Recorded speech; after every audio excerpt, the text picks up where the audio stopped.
DM को जाकर के ज्ञापन सौंपना। यही बात हमारी जो नेता है बहन कुमारी मायावती, ये लोग वोट लेने के लिए तो उस समय संविधान की किताब हाथ में लेकर के घूम रहे थे, लेकिन वो संविधान इन्होंने पढ़ा नहीं, उसकी सिर्फ डायरी लेकर के घूमते रहे, डायरी समझ के उसको। भाई उसको पढ़ा करो, उसको समझा करो। और अगर आप लोग जब तक वाल्मीकि समाज झाड़ू छोड़ करके कलम नहीं पकड़ेगा, उससे सामाजिक परिवर्तन की उम्मीद छोड़ देना। अब मैं राजनीतिक हो गया और राजनीति की बात करूंगा।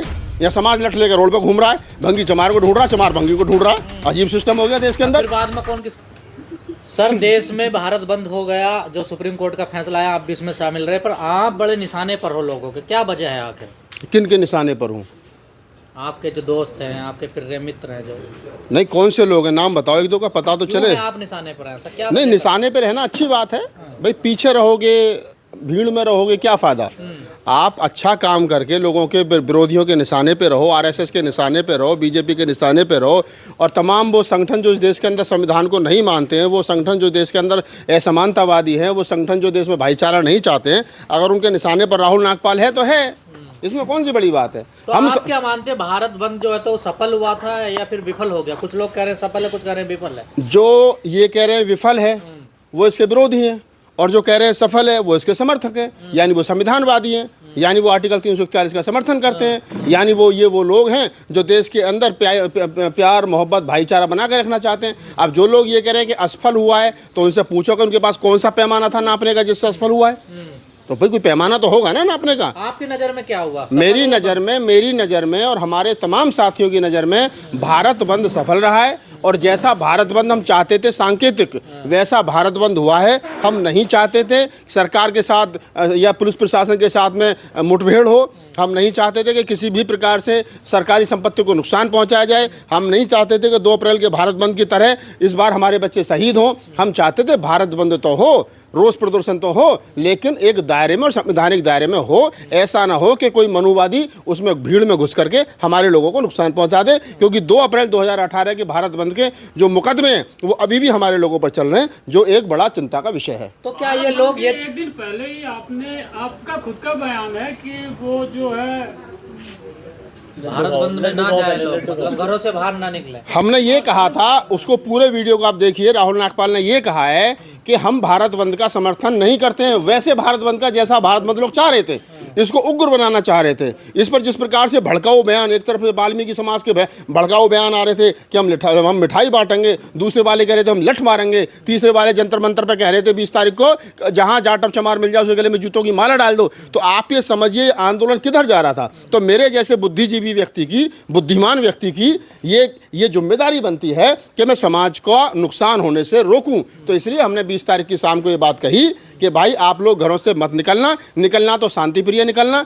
डीएम को जाकर के ज्ञापन सौंपना। यही बात हमारी जो नेता हैं बहन कुमारी मायावती जी, यही बात बहुजन समाज पार्टी की जो नेता हैं बहन कुमारी मायावती जी ने कही थी कि सब लोग शांतिपूर्वक तरीके से विरोध प्रदर्शन करेंगे, डीएम को ज्ञापन सौंपेंगे।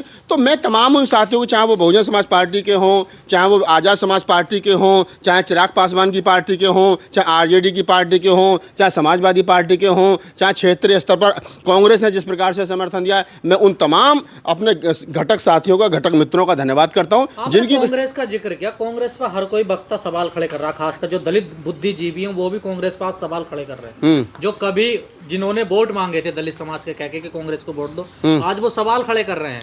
देखिए, जिन लोगों ने कांग्रेस के लिए या इंडिया गठबंधन के लिए वोट डलवाया था उनमें मैं भी शामिल हूँ। आप मेरा भी नाम लो, इसमें कैसे हल्के में क्यों नापते हो मुझे। उसमें हम खासतौर से रतनलाल सर और 1-2 लोग और थे जिन्होंने ये कहा था कि भी बीजेपी को रोकने के लिए इंडिया गठबंधन को वोट करो। क्यों कहा था? अगर मेरे सामने 3 दुश्मन खड़े हैं, एक 100 जूते मारेगा, एक 50 मारेगा, एक 10 मारेगा, पिटना जरूरी है, तो किससे पिटूं? मेरी जिम्मेदारी है कि मैं 10 वाले से पिट लूं। हो सकता है उसका मैं जूता भी छीन लूं, वो ना भी मारे। तो मुझे पता था कि बीजेपी की सरकार अगर बनेगी तो वो 100 मारेगी, ये दूसरे वाले आ गए, ये 50 मारेंगे। ये कांग्रेस की अगर बन गई तो इसने कुछ ना कुछ तो दलित समाज को दिया। ये इसी कांग्रेस की वजह से हम लोग यहाँ तक पहुँचे भी हैं, ये भी सच्चाई है। तो वो हो सकता है उसका जूता भी छीन ले और उसमें कहीं ना कहीं हम लोग कामयाब भी हुए।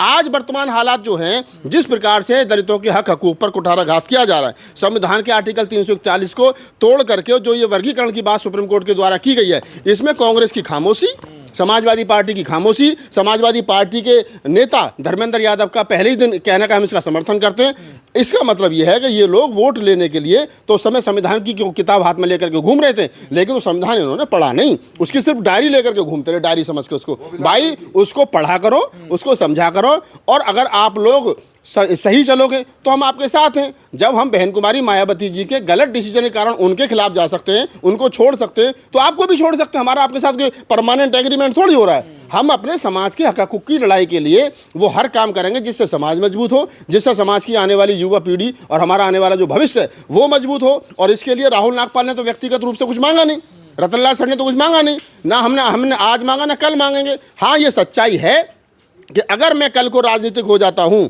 तो मैं हाथ जोड़ करके समाज से कह दूंगा, भाई मैंने फला पार्टी ज्वाइन कर ली है, मैं एमपी एमएलए विधायक सांसद बन गया हूं, अब मुझसे सामाजिक परिवर्तन की उम्मीद छोड़ देना, अब मैं राजनीतिक हो गया और राजनीति की बात करूंगा। तो ये इतनी बात हर नेता को, सामाजिक कार्यकर्ता को ईमानदारी से कहनी चाहिए। अगर मान लिया जाए इस फैसले को लागू कर दिया जाए, जैसे अभी कहा जा रहा है कि जो SC ST में जो लोग हैं वो चमार ज्यादा आरक्षण ले रहे हैं, कल को अगर इसमें कैटेगरी बनाई दी जाती है फिर तो तीसरा कहेगा कि देखिए मेरी बात सुनिए, आपके सवाल बड़ा महत्वपूर्ण है और इसका जवाब भी उतनी महत्वपूर्णता के साथ मैं दूंगा। अब तक क्या कहा जा रहा है कि शेड्यूल कास्ट में तो चमार, महार, पासी, मीणा खा गए। चमार, महार, पासी और मीणा अलग अलग राज्यों, हाँ अलग अलग राज्यों। उत्तर भारत में चमार खा गए, बिहार में पासवान खा गए, राजस्थान में मीणा खा गए ST के नाम पे, और उधर चले जाओ मध्य प्रदेश और महाराष्ट्र में तो वो महार खा गए। ऐसा नहीं है, जो जाति लड़ेगी वो आगे बढ़ेगी, जो पढ़ेगी वो आगे बढ़ेगी, और जब लोग पढ़ेंगे ही नहीं तो फिर कहाँ से तो वो अपने हक हकूक़ के लिए लड़ेंगे और कहाँ से आगे बढ़ेंगे। दूसरी बात, OBC में कहा जाता है साहब यादव खा गए, जाट खा गए। भैया जब पीछे वाले तुम आगे आओगे ही नहीं तो किसी ने तुम्हारे लिए बैरिकेडिंग तो लगा नहीं रखी कि तुम हाथ से आगे बढ़ोगे नहीं। अब दूसरी बात, जो सुप्रीम कोर्ट का स्टेटमेंट है कि वर्गीकरण कर दिया जाए, तो उस वर्गीकरण वाले सवाल पर मेरा ये जवाब है कि भाई अब तक तो ये आरोप सिर्फ ये लग रहा था चमार, महार, पासी, मीणा खा गए। कल को अगर तुमने ABCD कैटेगरी में बांट दिया तो ऐसी भी 1100 से ज़्यादा जातियाँ शेड्यूल कास्ट टू ट्राइब में, कि अगर उनमें से फिर ये सवाल दोबारा खड़ा होगा कि साहब ये B ग्रुप में ये वाले ज़्यादा खा गए, आपके वाल्मीकि ज़्यादा खा गए, आपके धानक ज़्यादा खा गए, इन कंजरों को नहीं मिला, इनको नहीं मिला, क्या नाम है, मूसाहार जाति को नहीं मिला, माझियों को नहीं मिला। तो ये कैसे तय किया जाएगा कि जिस सवाल पे आज पूरा देश उलझा हुआ है, इस सवाल पर कल ये दोबारा सवाल खड़ा नहीं होगा। लिहाजा सुप्रीम कोर्ट को ये बात क्लियर करनी चाहिए कि वो जो कह रहे हैं कि वर्गीकरण, तो या तो भाई जितनी जिसकी संख्या है उसके हिसाब से 1108 ही बना दो ना, पूरे 1108 बना दो, सपोज कैटेगरी में कर, और क्या भाई कल को कोई ना क्या नाम है, कोई नाराजगी ना कोई झगड़ा, सब पगला जाएंगे। हाँ तो ऐसे ये अभी तो पगला रहे हैं, अभी तो पगला रहे हैं। अभी क्या हो रहा है भाई, अभी भी तो सुप्रीम कोर्ट ने पगलाने वाला काम कर दिया। उसने तो जजमेंट देके वो तो गवई साहब और चंद्रचूड़ साहब आराम से AC में सो रहे हैं, या समाज लठ लेकर रोड पे घूम रहा है, भंगी चमार को ढूंढ रहा है, चमार भंगी को ढूंढ रहा है। अजीब सिस्टम हो गया देश के अंदर। फिर बाद में कौन किसको ढूंढेगा जब कैटेगरी बन जाएगी? कैटेगरी बना दो ना। अब इस देश के अंदर शेड्यूल कास्ट की 25% जातियों में से लगभग पूरे देश के अंदर 10-12% जाटव है। अब उत्तर प्रदेश के अंदर लगभग 6 करोड़ जो है वो जाटव है। अब भाई कैसे आप कहोगे कि 6 करोड़ जाटव को आप कैसे कहाँ रखोगे, महार को कहाँ रखोगे? तो या तो ये कहा जाए चमार, महार और ये जो है इनको इतने % मिलेगा। अब ऐसी भी जातियां हैं महाराष्ट्र के अंदर, कैसा है? यही तो है झगड़ा, ये है। में तो ST एक भी नहीं है। मैं वही तो बता रहा हूँ आपको। अब तक SC ST का जब होता था, कोई नहीं होता था तो एक दूसरे में बढ़ जाता था। अब इन्होंने कर दिया कि नहीं, ST का कोई कैंडिडेट नहीं है तो जनरल को चला जाएगा, SC का कोई कैंडिडेट नहीं है तो जनरल को चला जाएगा। तो भाई ये कुल मिलाकर के समझने की ज़रूरत है, ये आरक्षण को छीनने की बात है और कोई दूसरा मतलब नहीं है। लिहाजा मेरी तो सभी लोगों से अपील है कि इसका विरोध करिए, इसको वापस करिए, और सरकार जो, अगर मोदी जी इतने ही दलित हितैषी हैं तो इनसे भी है कि वो अध्यादेश लाएं और इसको वापस करवाएं। सर एक सवाल, वाल्मीकि समाज इसको क्यों नहीं समझ पा रहा है? वाल्मीकि इसलिए नहीं समझ पा रहा है कि वो उसको लग रहा है कि शायद अब जो मिला है, जैसे वो पंजाब का जिक्र कर रहे हैं, हरियाणा का जिक्र कर रहे हैं, तेलंगाना का जिक्र कर रहे हैं, और एक स्टेट आंध्रा का वहाँ का जिक्र कर रहे हैं कि अब हमको स्पेशल कैटेगरी मिल जाएगी और हम जो है वो पढ़ लेंगे। सच्चाई की बात यह है कि पढ़ना पड़ेगा आगे बढ़ने के लिए। जब तक वाल्मीकि समाज झाड़ू छोड़ करके कलम नहीं पकड़ेगा, जब तक उनकी मांग तो ये होनी चाहिए थी, मैं तो कह रहा हूँ कि सरकार वाल्मीकि समाज का अगर भला ही चाहती है तो सरकार वाल्मीकि समाज के लिए स्पेशल स्कूल खोले, इंग्लिश मीडियम स्कूल खोले, ताकि वो पढ़ें और आगे बढ़ें। जब पढ़ेंगे तभी आगे बढ़ेंगे। अगर उनके लिए अलग से कोटा में कोटा दे भी दिया गया तो ये क्या गारंटी है कि वो एनएफएस नहीं होगा? क्या गारंटी है कि वो सीट जनरल कोटे में नहीं जाएंगी? क्या गारंटी है कि वो जो है आगे चल करके दलित समाज का कोटा जो कहीं ना कहीं खुल जाएगा, मतलब कम हो जाएगा? तो ये सारी बातें हैं, इनको वाल्मीकि समाज के लोगों को समझना चाहिए। वो हमारे छोटे भाई हैं, वो हमें बार बार बड़ा कह रहे हैं, तो हम भी उनको। आप बार बार अनपढ़ क्यों कह रहे हैं? अब भाई साहब मैं थोड़ी कह रहा हूँ, ये तो डेटा कह रहा है, मैं नहीं कह रहा राहुल नागपाल अकेला, ये डेटा कह रहा है। वाल्मीकि समाज की साक्षरता दर क्या है? आप पूरे देश का आंकड़ा कर लो, निकाल लो भाई। सरकार पहले तो डेटा पेश करे कि क्या है डेटा, किस हिसाब से नौकरी मिलेगी, कैसे मिलेगी, क्या है। और दूसरी बात, सबसे मज़ेदार बात तो ये है कि जब सरकार के पास नौकरी ही नहीं है, अभी दिल्ली गवर्नमेंट में एक आरटीआई लगाई गई है। केजरीवाल सरकार जब से बनी है 10 साल से, केवल 429 या 30 लोगों को नौकरी मिली है सरकारी। 10 साल में कम से कम लाखों आदमी रिटायर हुआ होगा, और नौकरी कितनी मिली है? 430 नौकरी 10 साल में मिली है। एक साल में 43 लोगों को नौकरी, और यहाँ जुत्रम पुत्रम हो रही है कि साहब हमें नौकरी दो। अरे जब भैया नौकरी है ही नहीं तो फिर नौकरी मिलेगी कहाँ से? सरकार रोज तो फिर आपके विरोध कर रहे हैं, आपकी भारत बंद कर रहे हैं। हम इसलिए विरोध कर रहे हैं, इसलिए भारत बंद कर रहे हैं कि जो भी है उसको रखाए रखिए, और इसको जो सरकार जो है वो सरकारी सिस्टम को बेच रही है, इसका विरोध होना चाहिए, ये रुकना चाहिए। और जो भी सरकार आगे की आए वो इसको रोके, ताकि इसमें कोटे में कोटा ना हो और वर्गीकरण ना हो, और लोगों का जो आरक्षण है वो हमेशा के लिए बना रहे।